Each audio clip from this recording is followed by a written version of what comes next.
AI is a tool. Learning how to use the tool is going to make you, whether you're a leader, whether you're a customer service rep, regardless of your role, it is a tool to be used. We're not there yet with it being able to replace humans. You're going to have to learn how to use that technology and use it for your advantage and not let it replace you. Welcome to Plot Twist, the show where we unpack the unexpected turns that shape our careers, relationships, and ourselves. I'm your host, Tiana, leader, speaker, and corporate mom. And I'm sitting down with guests that prove that growth begins often at the twist of a story. Let's dive in. Today, we're going to have a conversation about demystifying AI, from financial services to the future of business intelligence. And part of this conversation, I have a special guest, Robert Liptak.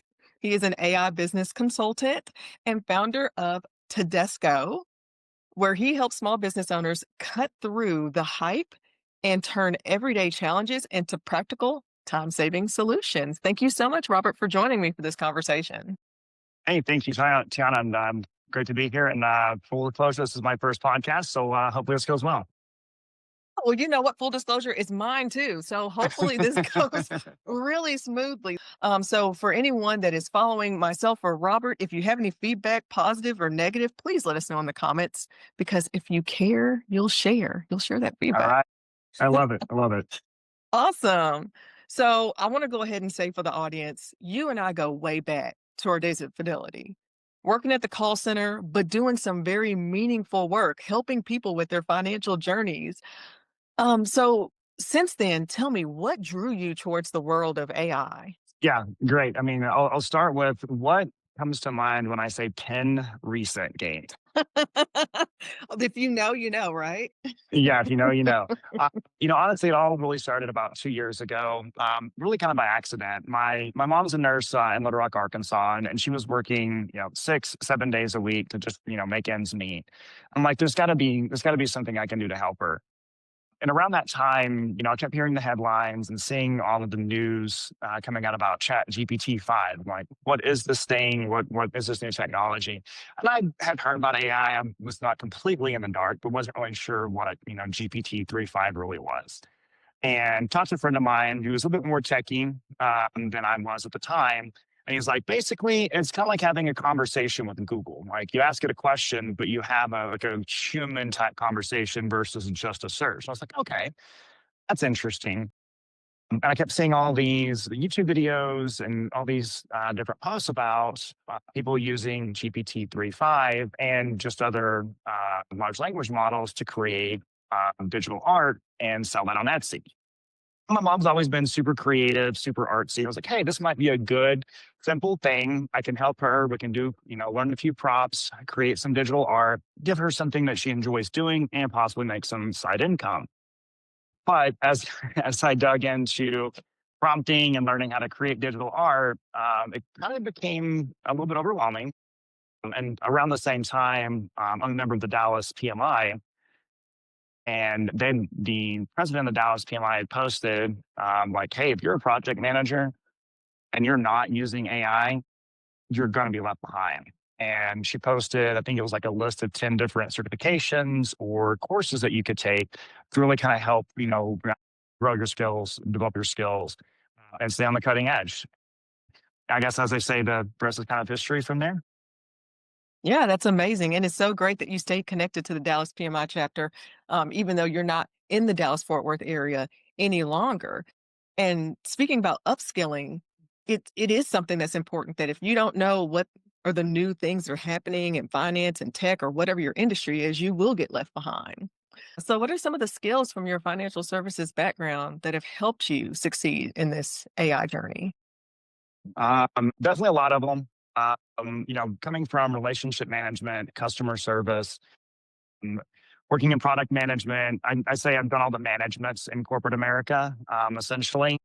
Learning, taking all the skills that I've learned in all those various roles, actually, and that's what I'm really using in AI as an AI consultant right now, is being able to sit in front of a client, listen to their pain points, truly understand what their problem is, what their issue is, and then building a plan, executing a plan, And then managing the change management aspect. And I think I'll talk about that quite a bit today. That's where I really see a lot of AI or automation programs and projects fail is in the change management aspect. And that really starts at the top, but it has to include those frontline employees. They know the problems. They probably have really good ideas for how to solve them. I've always kind of joked that I'm the vanilla ice of project management. So if there's a problem, I'll solve it. Trademark. Just kidding. That's really fascinating to hear someone so heavy in AI talk about the human aspect of that. Spoiler alert, I do have some questions about that, but I'll kind of reserve those. I'm trying to keep my cadence on kind of setting up how we got here. One more question about how we got here for you. When was there a specific moment when you went from being curious, helping out your mom and trying to see how you can find solutions for her to realizing, you know what, this could be a business for me. Like I can help teach others. When was your aha moment for this? One of the courses that the president of the Dallas PMI mentioned was a prompt engineering course with Vanderbilt University. And I can't think of the guy's name, the professor off the top of my head. Probably should have prepped with that. But it was a really, really good course. And as I'm like going through the course, I'm, taking notes. I'm using AI to like in the course itself, and I'm also using AI. So I'm like downloading the transcripts and then using the transcripts to build my own kind of coaching guide and guide to myself I'm going to use. Then there was like this moment of like, wait, I need this. There's probably other people that need this. So I Yeah. started doing a little bit of research. And then I realized really quickly, this is probably 18 months, probably about 2 years ago now, that the market was flooded. Like 100 prompts to do this, 1,000 prompts to do this. I'm like, there's got to be more to this than just prompting. Like, business owners are really going to need someone to help implement and integrate, not just teach them how to run prompts on Chat GPT. Yeah, absolutely. That's kind of like saying, oh, well, I know I have a screw. I'm going to use this handheld screwdriver instead of getting this more robust tool where I can use a drill instead. So, Yep, yeah, exactly. love that you got innovative with that and realized, how do I actually use this tool right? Yeah, exactly. Yeah, and speaking of using it right, the term AI gets thrown around a lot from your perspective. What isn't AI? What are people misunderstanding the most right now about it? I mean, AI is definitely the hottest buzzword the last 3 years, and I think it's becoming even more buzzy. There's definitely people in the industry across the news and business that are saying it's this is an AI bubble. This might be 99 2000, the AI version of 99 2000 with the internet, Hmm. but ultimately the technology is not a fad. Like this is not going anywhere. Just slapping AI powered on something doesn't mean it's actually going to be useful or be valuable. When I'm talking to clients, they're worried that AI is going to replace their team. AI is not going to replace your team right now. Like it's not there. It's a great tool. And if you learn how to use it, you and your team will be a lot more successful. It's not just a piece of software. This isn't just installing Microsoft Office and doing a half day class and letting people learn how to use Word or Outlook. It's a lot more complicated than that. So just treating it as SAP or just treating it as a new tool, software tool, those are not going to be successful. Those types of projects are not going to be successful. Yeah, for sure. It was kind of like when people freaked out about self-checkout and they're like, oh my gosh, we're not going to need anybody at the grocery stores, at the retail stores anymore because we can be our own cashier. But from that innovation came so many more unique ideas, like the role of the person who goes and pulls your groceries or pulls your Yeah. order. That's a whole new job that never would have existed before. So definitely AI is not going to replace a lot. Yeah. I mean, go to the grocery store. I think it's a great example. There's one person overseeing, 4, 6, 8, 10 self checkouts. There's always someone that needs help. There's always someone that can't scan. And then you have 2 or 3 lines of actual people working the checkout, which by the way, I was a checker and a stalker as my first real job in high school. But most people are in the self checkout line, Hmm. not necessarily the checker line. But if you've got 2 huge grocery carts, that's when you see people going through the checker line. So I would say that's a super high skill, but like you see the human involvement for larger purchases. Absolutely. So let's dive into that more, that fear of job replacement. How do you respond to that concern, especially for professionals who built their careers in traditional industries? Like we talked about self checkout, but what if your job is something else? AI is a tool. At the end of the day, it's just a tool. Learning how to use the tool is going to make you, whether you're a leader, whether you're a customer service rep, regardless of your role, it is a tool to be used. But we're not there yet with it being able to replace humans. It's just not there. Human in a loop is going to be, depending on who you talk to, depending on which expert you listen to, at least 6 more months or maybe 20 more years. We'll see what the future really holds. But AI is a tool. Learn how to use it, learn how to offload those repetitive tasks, those that you don't enjoy doing, and then take the time that you save by using AI, whether it's content creation or automation processes and procedures, things like that. Take that time that you would spend on the work that you hate doing and using that time and effort on the things that you are, as a human, really, really good at, really skilled at. If you're not if you're not using it, if you're not learning how to use it, like if your job is literally hands on keyboard, just typing things into a computer, you don't have like your career prospects are a lot more limited now than they were even 2 years ago. So you're going to have to learn how to use that technology and use it for your advantage and not let it replace you. Yeah. I mean, if you're going to be a task master, I don't know why I had a hard time saying that, if you will, you're going to have to create a niche for yourself. And you knowledge talk, knowledge is still yeah, power. yeah, for sure. Absolutely, it is. And with that knowledge, you had also talked about judgment and human beings being able to make decisions. How do you balance human judgment with machine intelligence when you're advising your clients on solutions? I love that you say balance. That's exactly the right word to use. I always start with humans. When I'm meeting with a prospect or a new client, we're sitting down. What my approach is, what do you hate doing? Like, what's the one, two, three things that you have to do every day, every week that you hate doing? How much time do you spend doing those things, or how much money are you paying someone to do them? And then what would you use with that time? Then sit down with the people that are really, really hands on keyboards or sitting in front of customer service, looking for orders, processing returns, stuff like that. Fully understand that process from start to finish. And then go, okay, hey, steps one, two, and three. And step two needs a human touch here. But one and three, we can automate that. Okay, now you get to step four. Four needs some oversight. We got to make sure it's the right order. We got to make sure XYZ is correct. You have to have the human in the loop for that. And then look at the rest of that process. So, really finding those opportunities where AI and automation are, that this is a great fit for them. And then looking for those opportunities and being very clear when the human has to be involved. And then really training the customer service rep or whoever's using that tool how to use it, what their role is, and really helping them understand, hey, this isn't, we're not building this to replace me. This is something to help me be better at my job. For sure.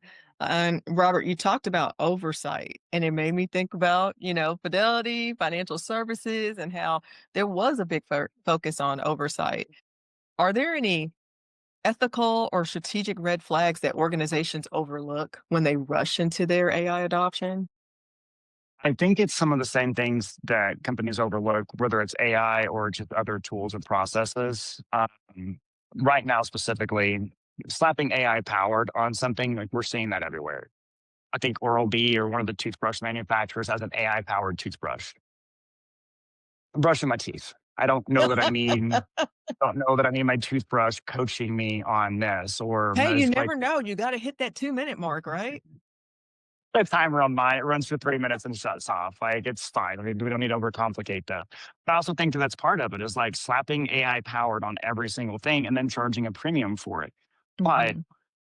where I see the biggest opportunity right now is I'm meeting with clients, meeting with prospects, and just talking to people in small businesses, small sized businesses. Most companies aren't even ready to do AI. Like, hey, I want to do AI. What do you mean by do AI? Is your data, how organized is your data? How structured is your data? Like, your processes and procedures, like how defined are those? Are those clearly articulated? And then removing or trying to remove the human oversight aspect. We talked about that a lot a couple minutes ago. And I forgot who it was, like some major tech firm laid off like 10, 15,000 employees, was bragging about, hey, we laid off this many people, we're replacing with AI. Hmm. They're having to actually hire a bunch of those people back Mm. because it didn't do what Yeah. it was supposed to do.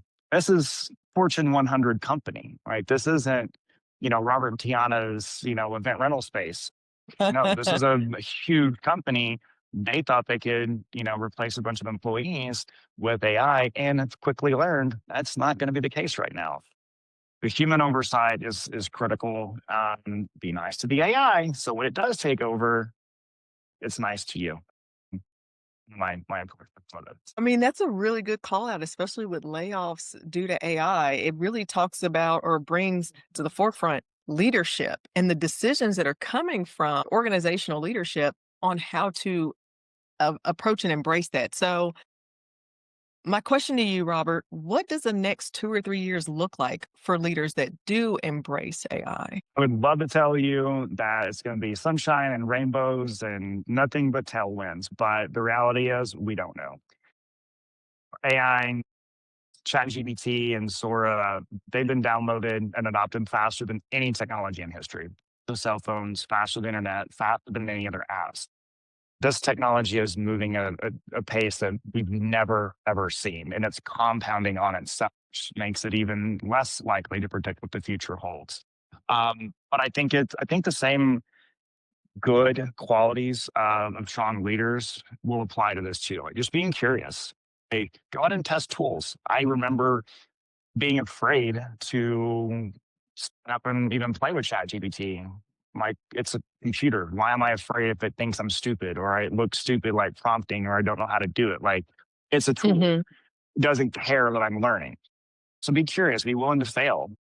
And being clear, setting clear and intentional objectives. I Like, I want to do AI. Like, to do what? Where do you want to go? Like, understand what the problem is, clearly define that, and then we'll look for solutions and ways to implement that and solve that. And then just having a change culture. We both know financial services is not Hmm. quick to change. And there's valid reasons for that, a lot of oversight and a lot of compliance and regulatory issues, but it's also a cultural thing. Smaller firms, smaller advisory firms, smaller broker dealers do change. You can adopt a change culture. And I think that's really what's going to define success in the future is companies that truly adopt a change management mindset and are also curious. Hey, let's try this. And we're going to really focus on trying this. If it works, great. If it doesn't, learn from the failure, learn from your mistakes, and then be curious and try something else. I think it's curiosity, clarity, and then change management. I think are really going to be the keys to leadership success, and then just everyone's success, whether you're a frontline associate taking calls and resetting pens, or you're the CEO of a Fortune 100 company. I don't think it's that much different.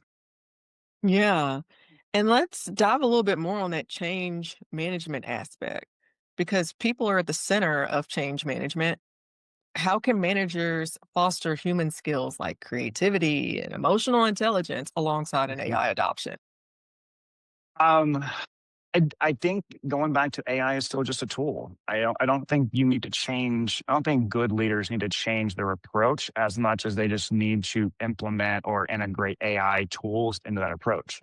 You still, as a human, like if you're a customer service rep, you may be using AI to answer 90% of those, service inquiries like, hey, I'm having a bad experience. My account's not, I can't log in, whatever it is. But the AI can handle those, nice, easy, low hanging fruit situations. But that 10%, the human, and you mentioned like emotional intelligence, like the human in the loop that's going to need to step in when the AI can't answer that and be empathetic. Like, oh, sorry, Tiana, I understand. Like, I'm sure you're really frustrated. That sucks. Let me help you. And then having that consultative conversation in whatever aspect that is. And then just just being a good leader, is going to be prove successful. And then curiosity, people cannot be afraid. And I think there's a lot of there's what I see is really two paths. There's like this utopian idea that, some people, and I'm not saying Sam Altman's not being honest about stuff, but like I think there's a little bit of a rose colored glasses approach in some ways of like, hey, don't be afraid. AI is not going to take your job and everyone's going to be happy. The reality is a lot darker than that. But I also don't see this as, was it Hal opened the pod bay doors? I can't do that. Like, I don't see us getting to that point anytime in the near future either. So I think just leadership is just being a good leader. The same things that make you a good leader today without AI are the same things that make you a good leader just using AI as a tool. Yeah, yeah. And thinking about that utopia, happy place, what's one myth about AI that you'd love to permanently debunk? That it's a fad.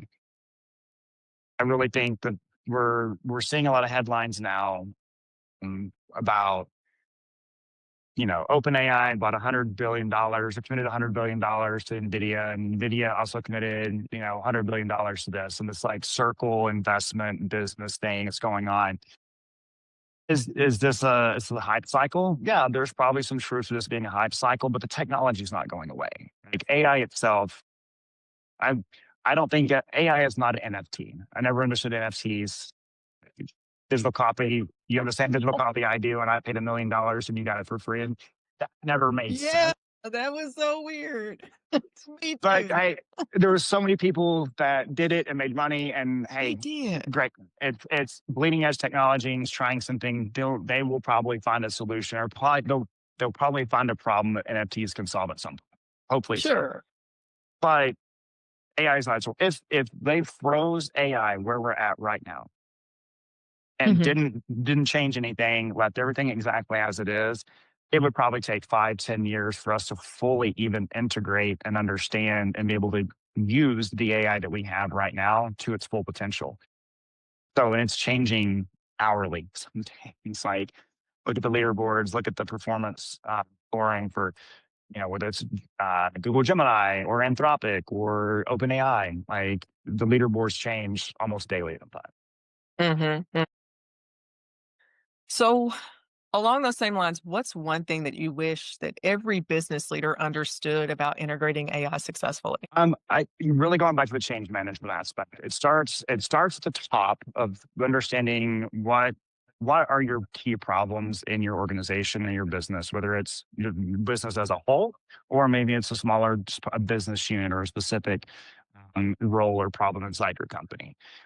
I would say look for one tool, one problem, and then one good business case, one quick win from that. If you start simple and you focus on the goal, like not just doing AI, doing AI something on bad processes, this is going to make that process even worse. Define your problem, really understand that problem, dig into it, talk to the people that are doing it. I mean, you and I working at Fidelity, how many times did we get pushed down a new process, a new way of doing something, and it was pretty obvious no one on our seat was involved in that, or not involved enough in that, because it just didn't make sense.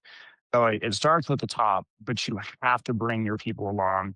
You have to educate them. You have to make sure they understand that, hey, we're implementing this thing to make your job better, so that Mhm. you can do less of what you don't want to do and give you time to do a lot more of what you do want to do.